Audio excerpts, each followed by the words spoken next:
Hey everybody, welcome to the post-election cannabis wrap-up webinar, Smoke 'em if you got 'em.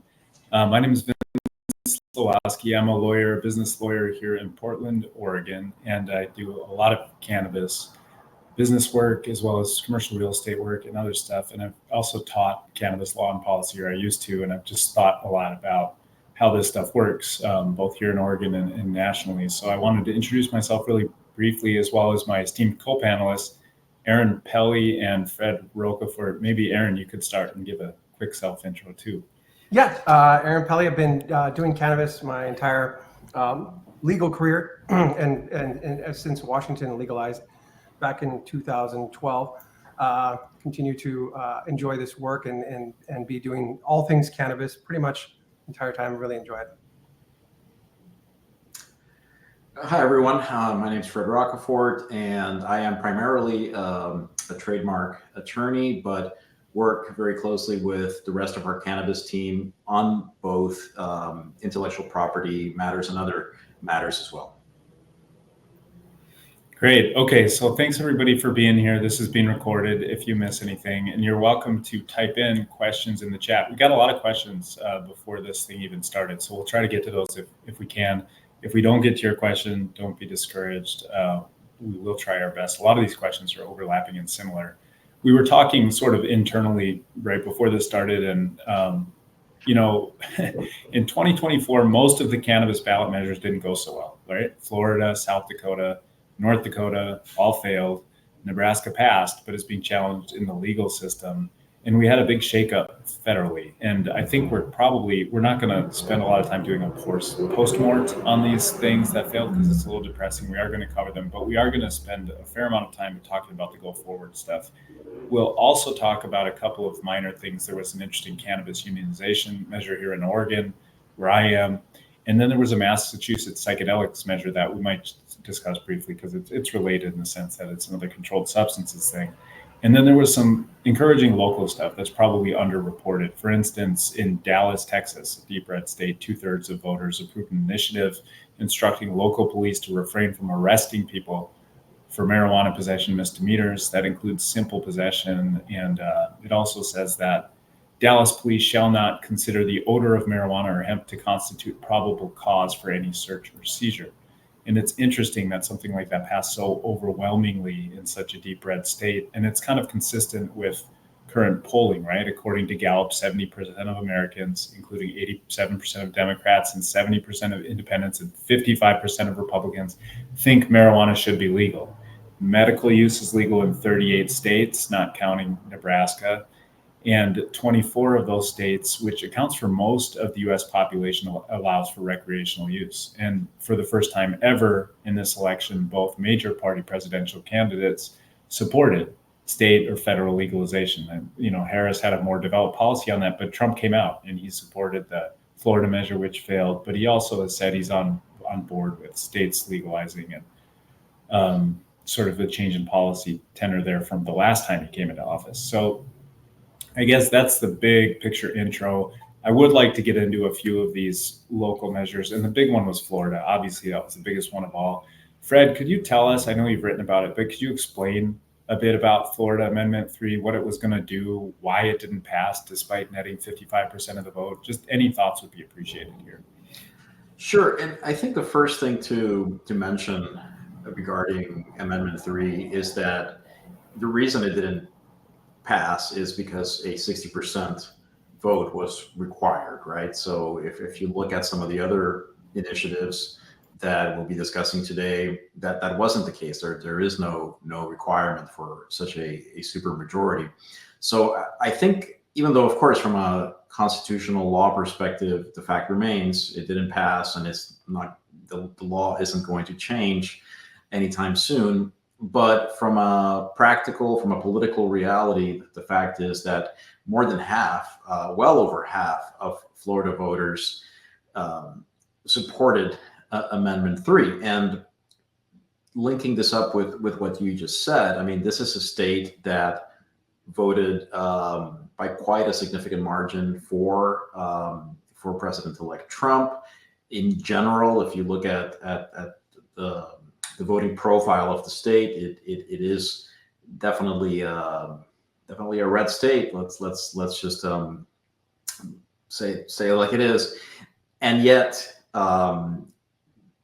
something, I forget the exact figure, I think it was 55.9, 55.8% of voters supported this this initiative.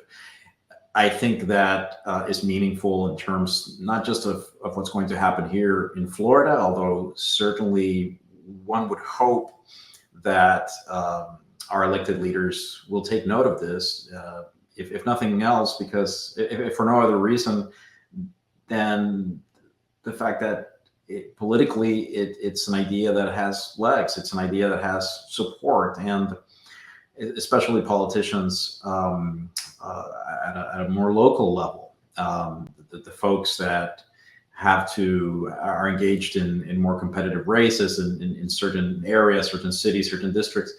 This could well be a political winner for them.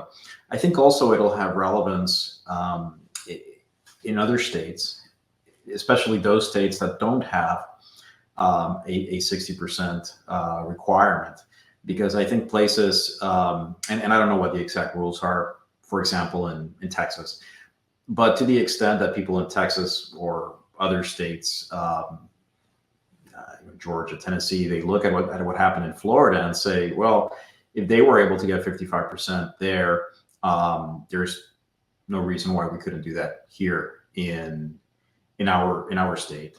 So it'll be interesting to see what impact that has. And just one more thought before I turn it back to you. What you just said about Dallas it's very interesting, and I think it suggests perhaps that increasingly we might see municipalities and counties.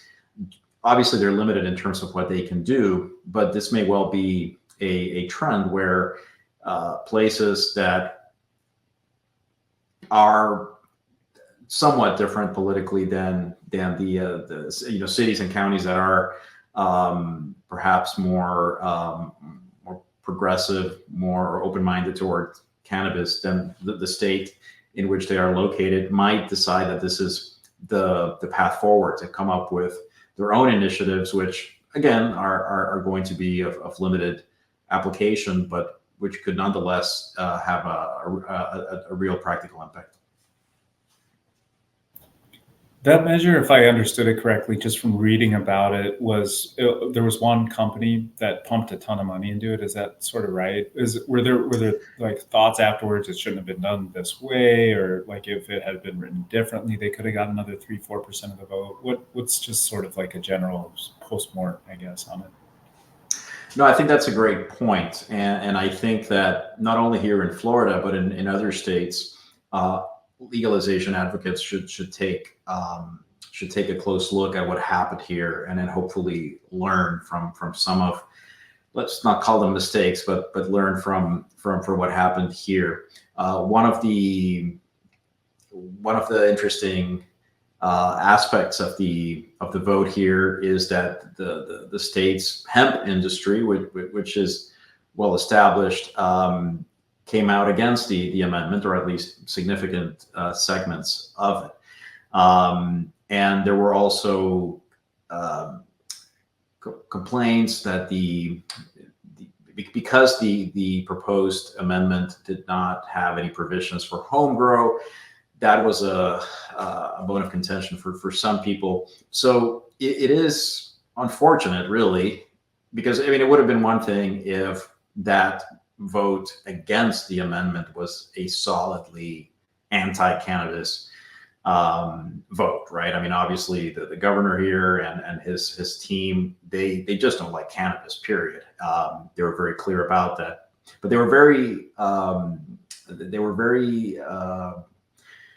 they skillfully leveraged some of the opposition that was coming from other places, right? From, like, for example, the hemp industry, right? Obviously, they're not anti-cannabis generally, and the same thing with home grow advocates. So it is unfortunate, of course, that part of the opposition was ironically from within the larger pro-cannabis camp. But putting that aside and focusing on the future, there are definitely lessons there for advocates in other states and even here in Florida as we go forward. Also, one of the arguments, or one of the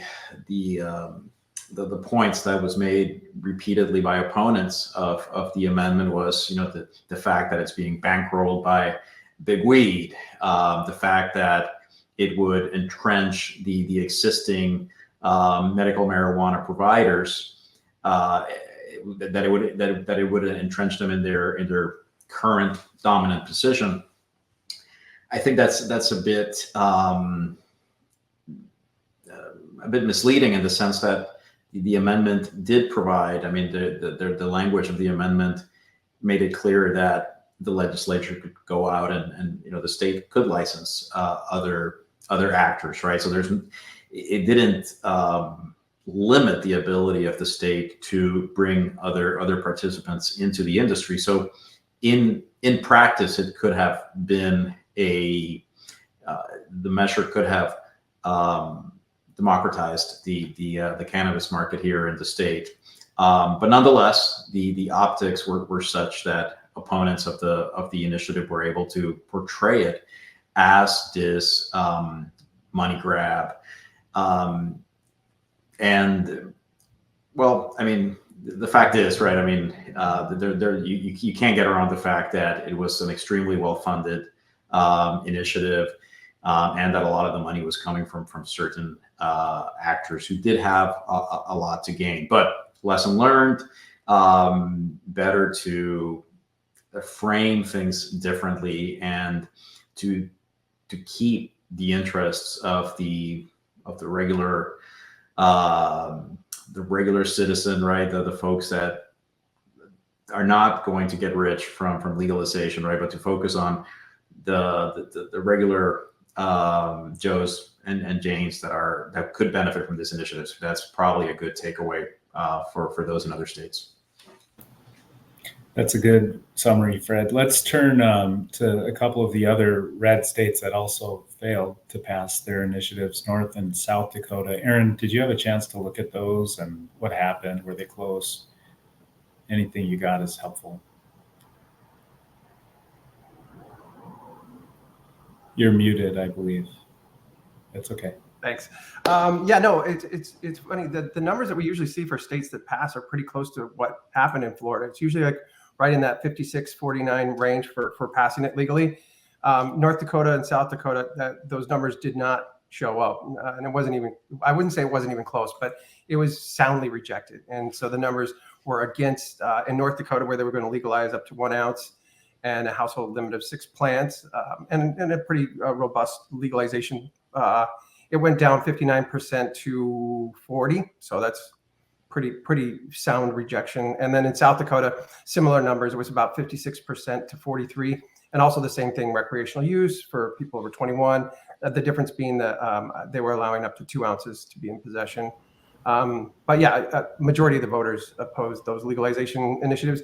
It's kind of a sad in all 3 states that we're talking about anyways. In Florida, because I think that cannabis is in the DNA of Florida. There's a lot going on. It's like California. That's just part of what people, it's a part of the culture there. North Dakota and South Dakota, it's just really sad because it's, they would probably grow really amazing weed. They have some of the best soil in the world and some of the best sun in the world. And even though their seasons are short, what they could do with cannabis would be amazing. But unfortunately, the voters there didn't want to see it. South Dakota is strange to me. I remember studying it in the past, and South Dakota voters passed adult use, and it was kind of unwound through litigation with Governor Kristi Noem in the courts. I wonder why people, maybe they just got tired of the fights or something like that. I didn't have a chance to read on it, but it's interesting to me that the state at one point was in favor of it, and now they're not in favor of it.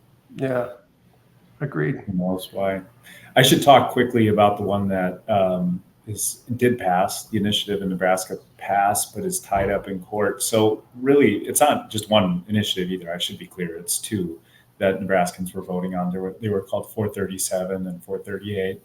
And what they would do, both both, and they both passed again, is strip out penalties for qualified patients in a medical marijuana program that were in possession of certain amounts of medical marijuana, 5 ounces or less. But it also created a regulatory body, which is, a big step in any sort of cannabis program, especially a medical cannabis program. It would create what they call the Nebraska Medical Cannabis Commission to sort of license and regulate the supply chain. Both measures passed really comfortably. I think 71% on one and 67% on the other. But unfortunately, again, these ballot measures are currently being challenged on legal process type grounds. The Secretary of State and a former state senator are alleging fraud and malfeasance around signature collection, even though that same Secretary of State had previously certified these very same ballot measures. The ballot sponsors last week alleged unethical conduct and kind of pointed fingers back toward the plaintiffs in the lawsuit. And the judge in the case, it was kind of all pending leading up to the vote, said, okay, I'm going to allow the votes to be counted. It's a female judge. She rejected a motion by the plaintiffs to even prevent votes from being counted. So the underlying legal questions need to be resolved. The fate of these measures are in question. I read in the Nebraska Examiner this morning that we may have a decision in about 2 weeks. And the lawsuit could end in any number of ways. The judge could side with the plaintiffs and void the election results, or the judge could side with the plaintiffs but allow the ballot sponsors to cure, it's a legal term we use, the invalidity of certain amounts of signatures in the second phase of the trial. Or the judge could side with the ballot sponsors, which would be nice, and leave the election results intact. So who knows? But this is another example of a state coming a long way. Nebraska and Oklahoma, something like this passing at 70% is amazing. I remember 5, 6, 7 years ago when Nebraska and Oklahoma were suing the federal government to shut down Colorado's program. Yeah. So, it's like people have changed their minds on this stuff. It's just a question now of can you do these ballot measures right? Can they get through the courts? And I've thought a lot about that and written about it elsewhere. It's a bigger topic, but unfortunately, a lot of these direct democracy things get submarined because, elected officials don't like them. And I think it's very unfortunate. The other thing I wanted to get to quickly, and it's because I'm here, is this Oregon Measure 119. It's kind of a bigger deal. It's a cannabis unionization measure. So specifically what it would do is require certain cannabis businesses to enter what we call labor peace agreements. And that's a term of art. It's a contract, essentially, which the business promises to stay neutral when union organizers communicate with their workers. So when I say in certain cannabis businesses, that certain word is key. Measure 119 doesn't apply to producers, which is what we call growers here in Oregon, or wholesalers, which is what we call distributors. I don't know what you guys all call them in your states, but my understanding is that the carve out for producers, the growers, relates to federal law, and specifically the National Labor Relations Act as relates to agricultural workers. So they just couldn't do it, essentially. I'm not sure if the idea with wholesalers was similar.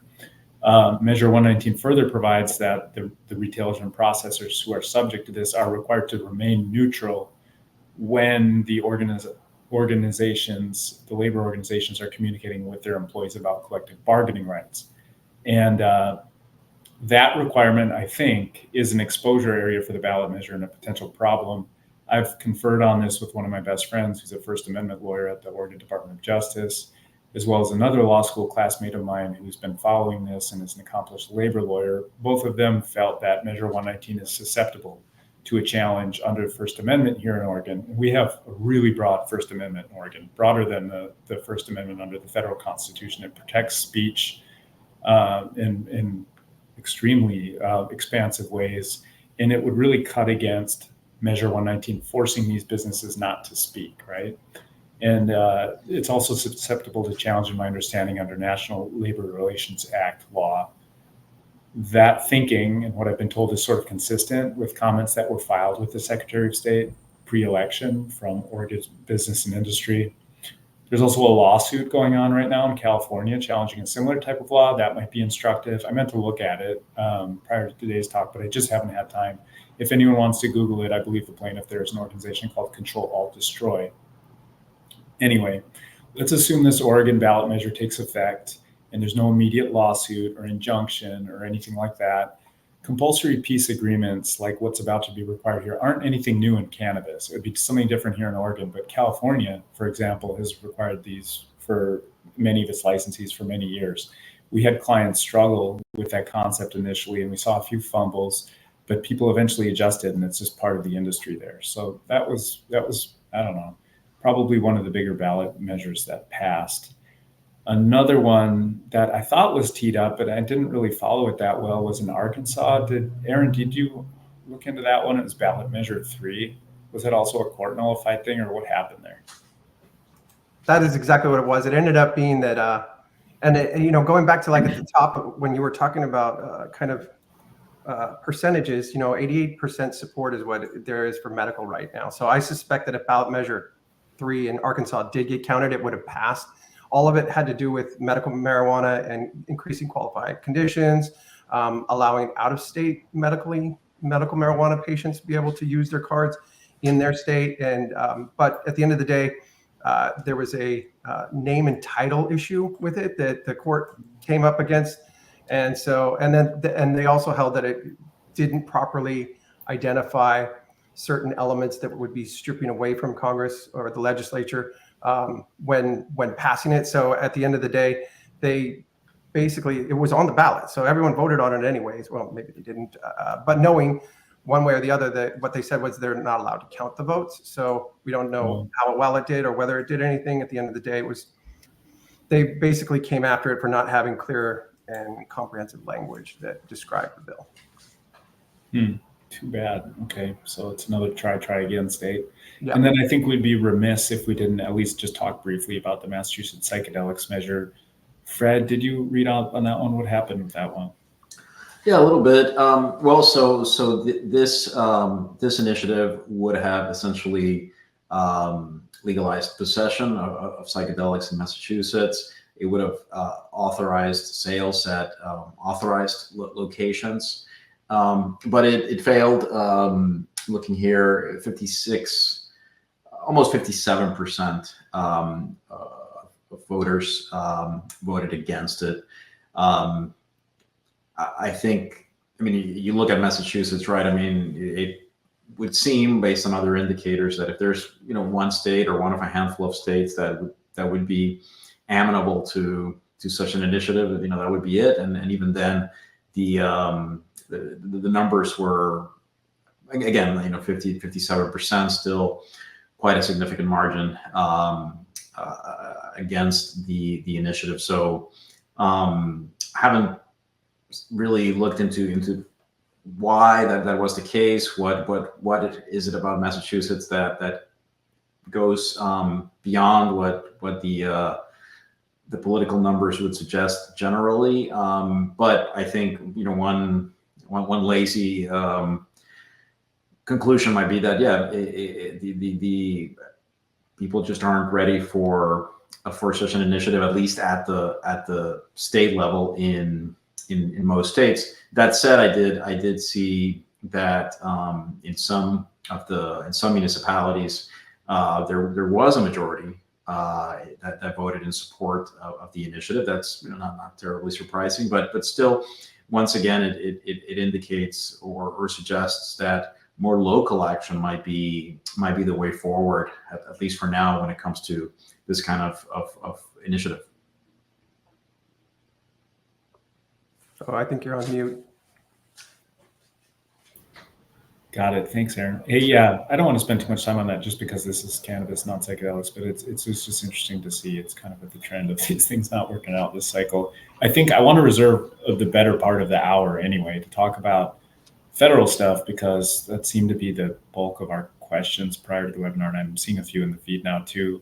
And I'm just going to open it up to you guys. Statistically speaking, first of all, I guess I should say, probably half the people that are watching this right now are feeling pretty sad right now, right? Because statistically speaking, half the people didn't get the results they wanted to see at the presidential level and with the Senate and everything else. But that doesn't mean it's necessarily going to be a bad thing for cannabis policy. And I'm just really interested to hear what either of you has to think. I know we haven't even had a chance to talk about this internally yet. Maybe Aaron could start. If I was a single issue voter and that was the only issue that I was worried about, neither candidate was terrible for cannabis, really, right? So that I think that Trump came out not that long ago, essentially saying I support Schedule 3, and I support, in fact, he supported the Florida bill.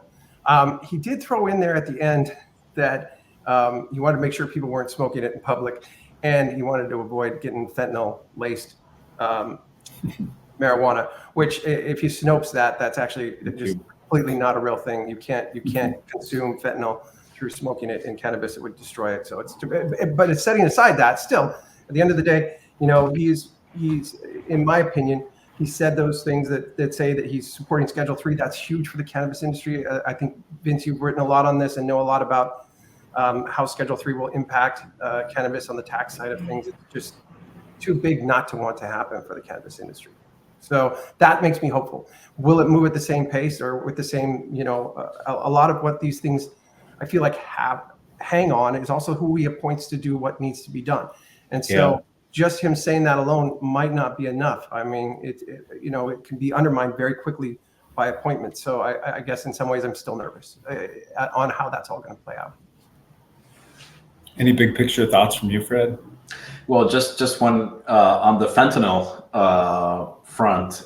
This was actually one of the hold it really close so we can all see it. Yeah, one of the advertisements of the many, not just for this campaign, but this was actually in support of Amendment 3, and it's mentioning the fentanyl. Basically suggesting this measure will help deal with fentanyl-laced marijuana, but I think. Witty observations aside, I think we're going to be doing another post-election webinar on Monday, which is going to be looking at trade issues and other issues relating to the other international considerations. And one of the things that I'm looking at is the relationship with Mexico going forward, and any discussion about that very quickly comes to fentanyl and whether it's a politically expedient term to be throwing around, or whether there are in fact legitimate concerns. And I think there are some legitimate concerns, no doubt about it, but it is clearly something that one way or another is going to impact government policy making, right? So to the extent that this boogeyman is out there,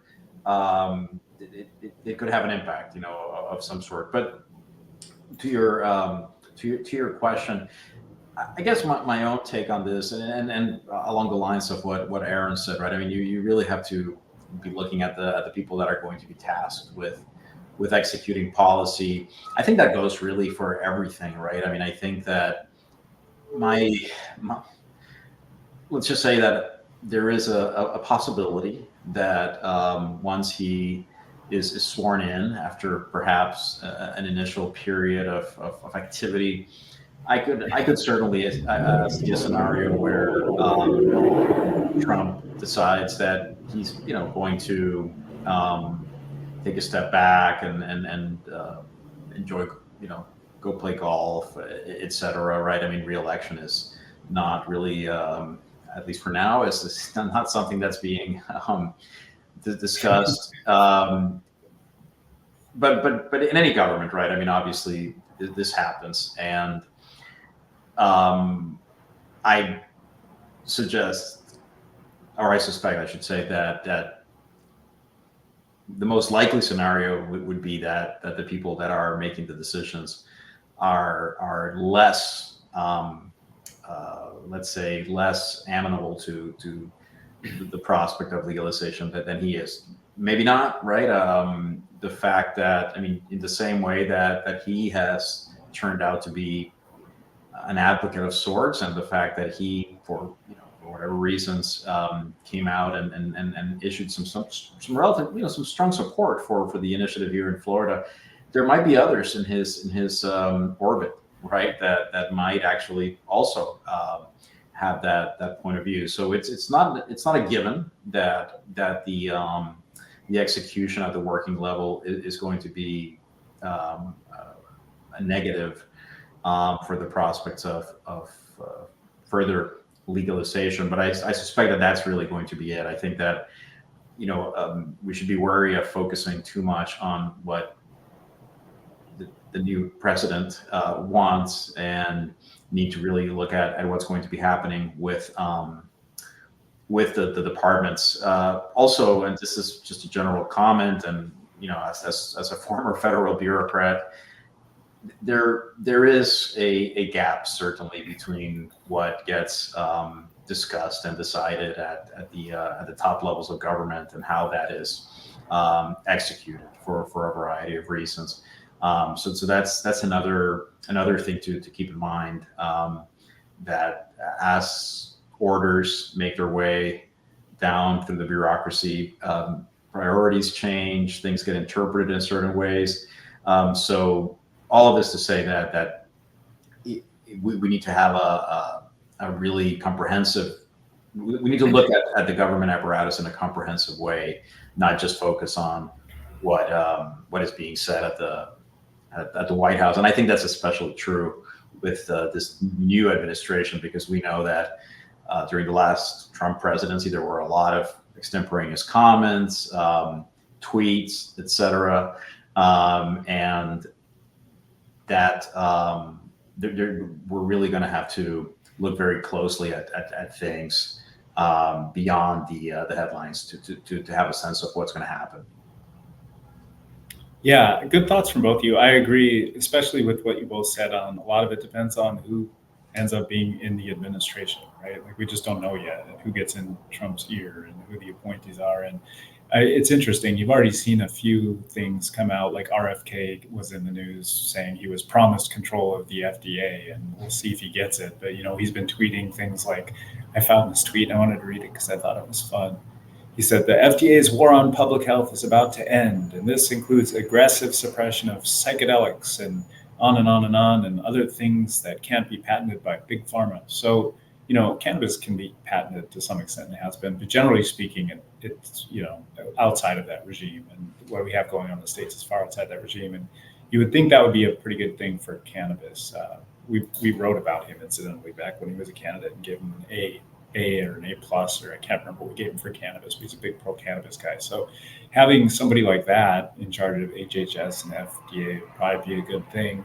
I saw we got questions. Aaron talked a little bit or alluded about the rescheduling process, and we got questions about that. I'm not going to read them all off. They're all sort of similar, but they sort of say, like, what do you think is going to happen now with Schedule 3 and blah, blah, blah. And my gut is it's going to stay on track. I can't see them kind of going back and unwinding that process. It's a rulemaking process for anybody who hasn't been following it really closely. And they're kind of at the point now where they've lined up all the people to testify, whether they're in favor or opposed to marijuana being moved to Schedule 3. And just for a big picture overview, that, again, does not legalize marijuana, right? It's still a controlled substance, but it's a substance that now is not totally verboten and is on sort of a lower status of control, and can be written with the doctor, can be used with a doctor's prescription, which we don't have now, and is a lot easier to research and yada, yada. So I think, if that process goes forward, and if it does in fact go to Schedule 3, for all of you business owners out there, you're going to be happy because your margins should get better overnight, assuming you're paying your taxes, right? Like 280E won't apply to you. And I think with this new regime coming in, even if they don't pass some sort of federal bill, which I kind of don't think is going to be a priority for anybody, to deschedule marijuana, you might still have some sort of like relaxed fundamental categorization of it, moving from 1 to 3. I'm still hopeful that happens. That's just me. Do either of you guys have a thought or an opinion on that, or have you read or thought otherwise? No, I agree with that. I think that pretty much I echo everything that you would say. I find it unlikely that we're probably going to get anything legislatively, but I do think that Schedule 3 is the biggest thing that could happen, and I'm really hopeful for it to happen because I think it's going to have a huge impact on the industry. And I agree that I don't see that being derailed. I think how much we see in terms of new initiatives of further progress, that's a different story. But I think with something that is as advanced as rescheduling, I think it will. I think it will proceed. And as a trademark nerd, it also means that trademarks are fair game, right? So as far as trademark lawyer is concerned, that's about as legal as it can get, pretty much. So I forgot about that. That would change that, huh? Because you're lawfully in commerce, or you could be lawfully in commerce. I don't think any of our clients will be, but you have the potential to be, at least. Exactly. Interesting. But you're not lawfully in interstate commerce, isn't that the rub, Fred? Or I know this is a bit of a digression, but how will it help those people? Because won't the standard still be you don't have lawful use in commerce across state borders?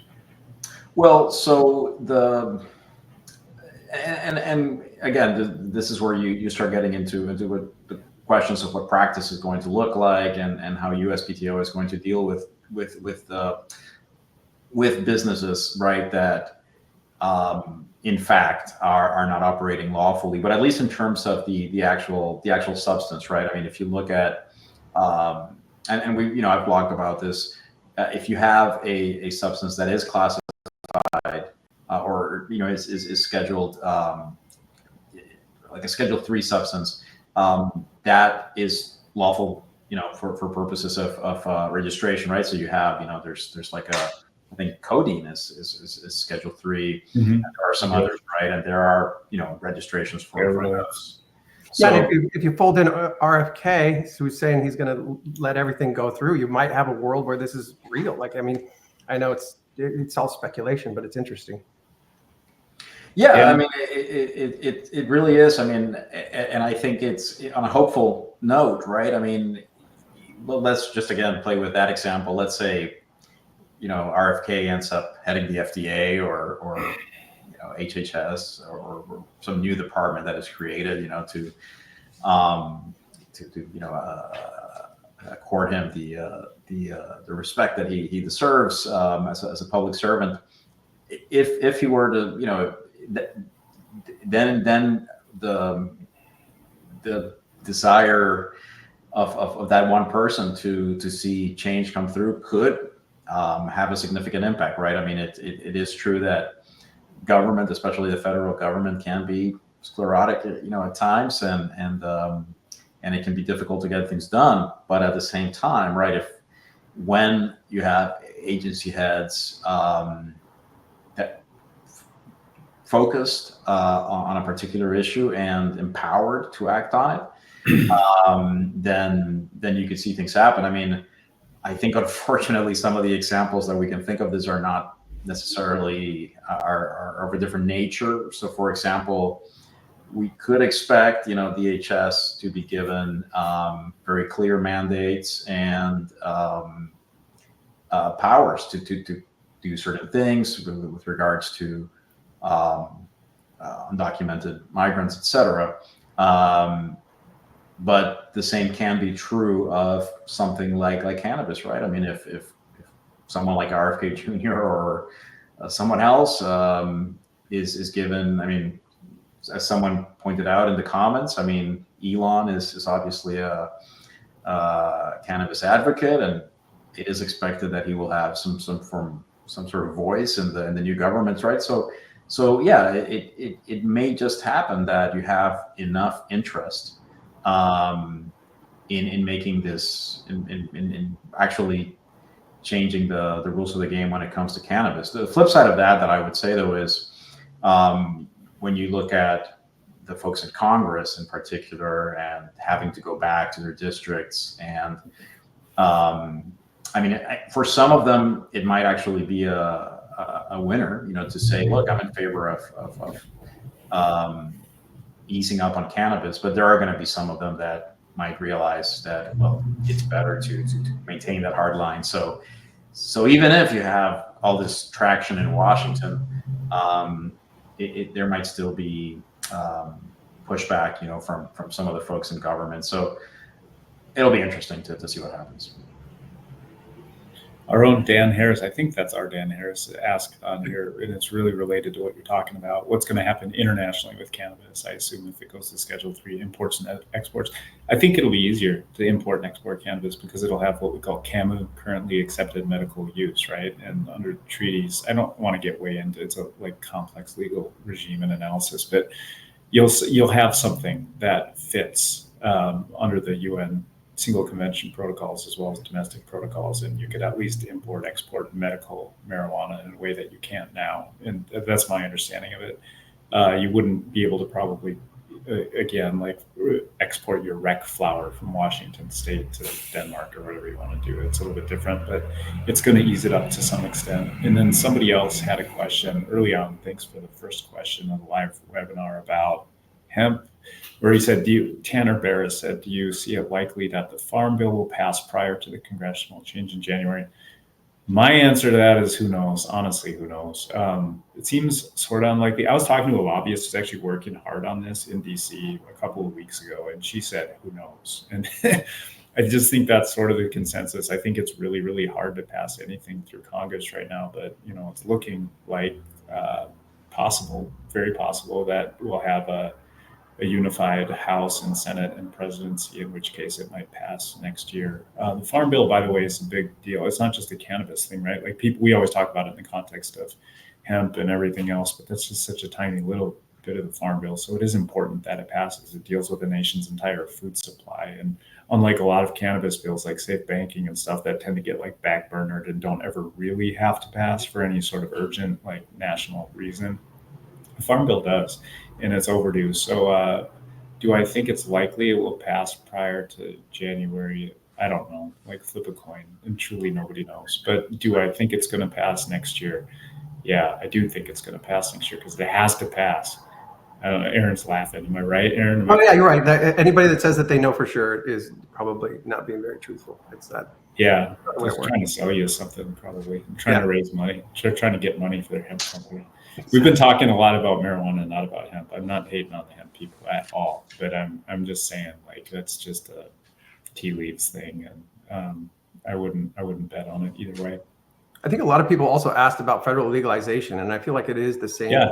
But I was on a panel a long time ago with one of my mentors, and this was back in like 2011, and somebody in the audience asked, "When do you think federal legalization is going to happen?" And I said, "In the next 5 years." And the guy that was sitting next to me, my friend, he leaned over and said, "Oh, you're on the 5-year plan too." And afterwards, I said, "What were you talking about, the 5-year plan?" He said, "Well, I've been on the 5-year plan since 1974." Makes sense that it's always 5 years away because it always feels like just within reach, but not quite yet. So I remain on the 5-year plan since 2011. So I will continue to renew my 5-year plan each year. Yeah, I myself have been on the 5-year plan for a long time and wrong. I used to take more authoritative. I was like, it has to happen. Look at all these medical states. And like back in when 2018 elections were awesome. Those midterms in 2020, all these midterms and the federal elections have been really good for cannabis right up until this one, as far as initiatives and ballot measures. I think something I wrote about recently on this stuff too is you're kind of seeing the end of that whole play. Most states can't even do ballot measures and initiatives. So all these states that we've been talking about today that are trying to do things, they're just like trying again and again and again, and their legislatures haven't got around to it. But a lot of the states these days are coming online, buying through the legislatures, big states like New York and Minnesota and things like that. And even if I should tell people, have heart, even if some of these initiatives fail, there's still good things going on. Programs are still coming online, right? Like this year, Minnesota, hopefully the rollout is good. It could be a big year for Minnesota. Delaware, it could be a big year for Delaware. Hopefully New York can get its stuff together. But like things are moving forward everywhere, all around the country still. It's just that we had a couple of states, most spectacularly Florida, I guess this time, that weren't able to get something over the V. Fred, I see you nodding. Oh, no, I subconsciously, I guess I was okay. And Agreeing.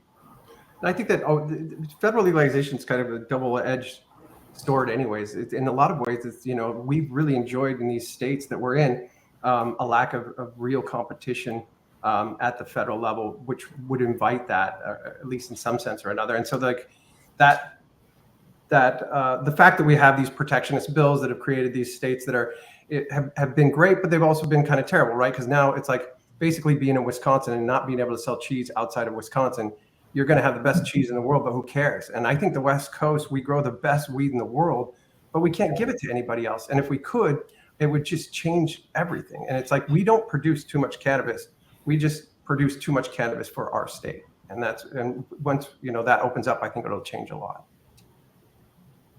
Yeah, I agree. We always talk about that. Like, it makes sense for cannabis to be grown in certain places, just like it makes sense to grow oranges in Florida and not Alaska, right? Like in a big warehouse under lights and all that kind of stuff.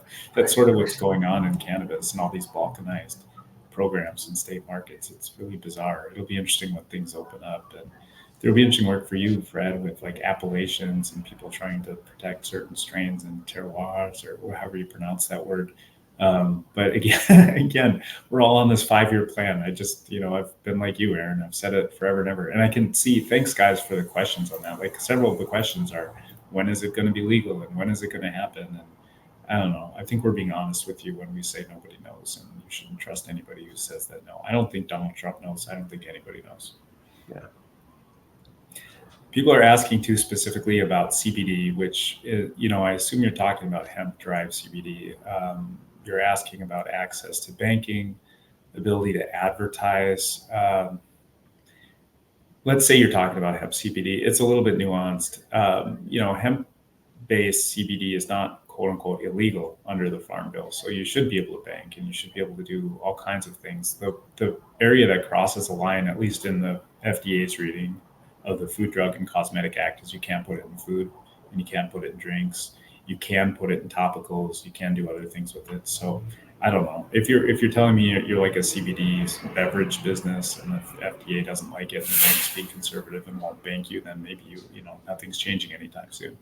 But the West Coast has been very protectionist about that too, right? Like in our own laws and bills, the industry itself. Yeah, talk about that. I mean, certain states have been really protectionist about it, including very pro-cannabis states. I mean, I can speak to Washington, where they just said if there's any traceable amount of THC whatsoever, you are now within our closed loop legal system of 𝗦𝗃𝗏, which is the name of our legalization system, which is recreational marijuana. So if you want to sell anything that has any traceable amount of THC in it, it has to be sold through our rec stores and within our. Whereas before they kind of treated anything under 0.3%. Or any CBD, anything that was coming in, they were just like, it's just another ingredient. They didn't treat it like anything but that. But as the market developed and more intoxicating products kind of were hitting and competing with, it was the cannabis industry that kind of came out against the hemp industry and said, we need to pass laws to stop this from happening. I mean, if we're being frank, we saw the people that were behind the bills. It was the cannabis industry. Yeah, it's funny that cannabis and hemp have always been at odds. I mean, they've been at odds since early days. I remember back in 2016 or 15 when both were first legalized here in Oregon, and they were suing each other about like cross-pollination. And unfortunately, it's the one plant, and we've made this arbitrary bifurcation as far as legal standards of which one is hemp and which one is cannabis. It's caused chaos since the beginning of time, I feel like. But yeah, so I mean, I hope we answered that. We answered that question as best as we could with the knowledge that I think we have. And Aaron's very right. It's a state by state thing. He talks about what you can put in Washington. You come down here in Oregon and go to the Portland Pickles baseball game and drink a THC seltzer, and that's just fine. As long as it's hemp derived. It's just like each state is a snowflake. It's these classic laboratories of democracy questions. Everybody's trying to come up with their own solutions. Some of it sort of makes sense. Some of it just doesn't make any sense. Like that THC seltzer wouldn't be legal under the Food, Drug Administration's reading of the FD&C Act again. But states are just like, well, we're going to allow this one and maybe not that one. And you just have to kind of be knowledgeable about the jurisdictions in which you're selling this stuff and how it all works, what permits are required, et cetera, et cetera. And if a Farm Bill passes, and I don't know, I mean, it's just on top of the question of whether it passes, the next question, what's going to be in it, right? And people have been up in arms about this Miller Amendment for example, which would close what people call like a truck-sized intoxicating hemp loophole, right? Like a lot of people say Mitch McConnell and everybody else weren't trying to like legalize hemp so you could go buy shit at the gas station to get high, right? They were trying to make textiles and fiber and grain and animal feed or whatever, and we need to fix that. So I mean, it possibly could, like the Farm Bill possibly could, change all of that. And then you get to the question on top of that is, well, will it even be enforced? So does it even matter? And like the FDA has been down on the food and beverage thing since the 2018 Farm Bill, but there's been no enforcement, so who cares? And it's, I don't mean to give you guys a bunch of lawyer, like it depends and who knows answers, but that's really what it is. And cannabis law and policy is the most nebulous area that you could possibly sort of try to navigate as far as understanding. It's easy to understand what's allowed. It's harder to understand what matters and what's going to be enforced. At least that's how I always think about it. Did either of you guys or either of you have an opinion on why some of the main cannabis stocks tanked? Like there was like some that lost like 37% the day after. I mean, if everything we're saying is true, as kind of educated, why there was such a knee-jerk reaction in that area? Do you guys have thoughts on that? I do. Well, I've been talking too much, so Fred, you go. No, I was just going to make a slightly tongue-in-cheek comment that there is at least one company that is looking at having invested millions trying to get the Florida initiative passed, and that didn't go through. So there's definitely that feeling of, okay, that was a lot of money and we have nothing to show for it. So at least in that particular case, that might have been part of it. Yeah. I mean, I just chalk it up to cannabis stocks don't make any sense, and they never have. And whenever I see, I mean, they never make sense as far as like valuations, and they never make sense as far as like what's actually happening out there. You see like these like sort of minor adjustments to federal law and policy from time to time that I personally believe don't make a lick of difference for cannabis companies, don't make them more profitable, don't do anything. And then the stocks will like go way, way up, and then they'll come back down. Or you'll see things like this election happen, which I don't know if it's necessarily a bad thing for cannabis. I mean, I guess maybe people were hoping that Harris would win, and she was more forceful about let's have a federal bill to, deschedule this thing entirely. Whereas Trump is more of a, I think it should be legal and states' rights and yada, yada. But he didn't have it as big of an express plank in his platform. So maybe that's what people are reacting to. But I mean, cannabis stocks in general are just, most of them are penny stocks. They're wild. They go up, they go down. They just, I don't know. I think that you would just, again, be grossly sort of speculating to say why this or that happened with any of them. What else we got? I can go through all the questions we got beforehand. I don't want to, a lot of you guys ask very specific questions about like certain states and what rules are going to happen, say in the 502 program or whatever. And we're happy to talk about that stuff, maybe in another webinar, or we're always writing about that stuff on our blogs and that kind of a thing. But I really want to keep this one a little bit focused on the election results and what we see happening in 2025. Let's see here. People are asking, when will cannabis be moved to Schedule III? We already talked about whether it still will and how that's working.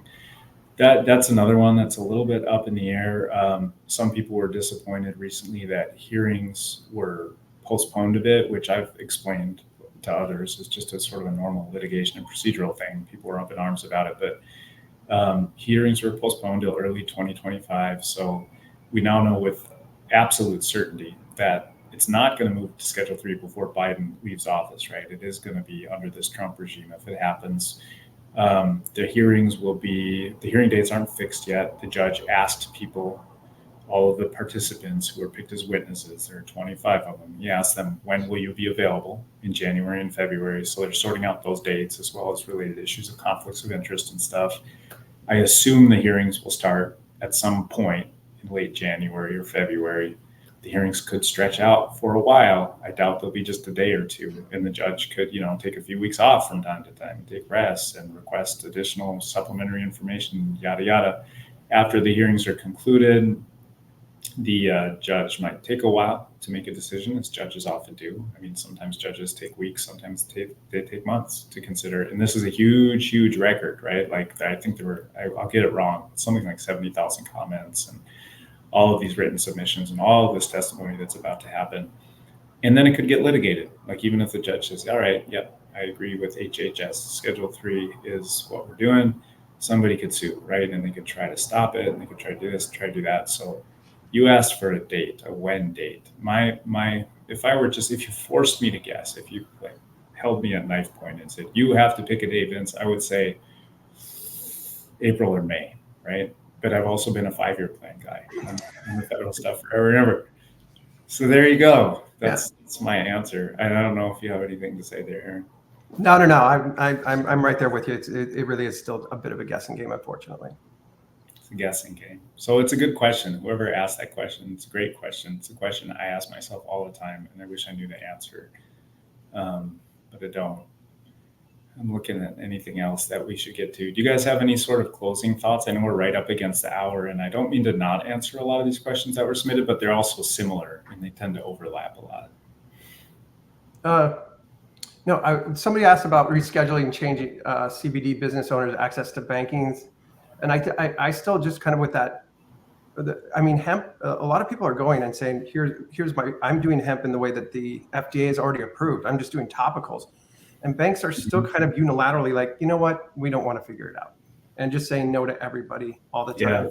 And so the unfortunate truth is that, you know, we in states where we have legalized cannabis, almost every state that I know of has some sort of credit union that fills the gap. But getting access to Wells Fargo and traditional banks, it's going to be until they feel safe, which is going to be some sort of federal legalization measure or some sort of federal bill that passes for banking specifically. Banks, it's just not worth the trouble or time. Yeah, banks are really conservative, you guys. I mean, they just are. They're some of the more heavily regulated entities. The Bank Secrecy Act is intense if you really get in there and start looking at that stuff. And the federal government has done a really bad job. You know, we had all of this guidance going back to the Cole memo in 2014. And at that time, we had guidance for banks. It's called the FinCEN regulations. And all the Cole memo has gone away and a few other things have changed. But that guidance is still there. And it was written when there were hardly any programs online, a few medical marijuana ones and brand new adult use ones coming online. And it just never got updated. And it's just kind of an odd regime. Like if a bank 10 years after that guidance was written is still looking at a market and at banking operators, it's just looking at such a radically different ecosystem and the way businesses are done. There's very little in there for hemp. We actually helped the federal government write the hemp ones, by the way, but even those, in my opinion, are a little bit outdated at this time. So Aaron's right. Like there are state chartered credit unions that tend to fill the gaps. There are a lot of banks that will bank CBD businesses, but there are others that won't. And it'll probably be like that until we have the big change federally. And this stuff is just descheduled entirely. I agree with that. Okay, guys, I think that's it. It's 12:58 and we went through a lot, and I'm sorry if we didn't get to everything, but we tried to get to everything. And thank you very much for tuning in. We will make the replay of this available on our blog and on our YouTube channel. And we encourage you guys to follow us and reach out if you have any other questions. Thank you, everybody, for tuning in. We're going to sign off.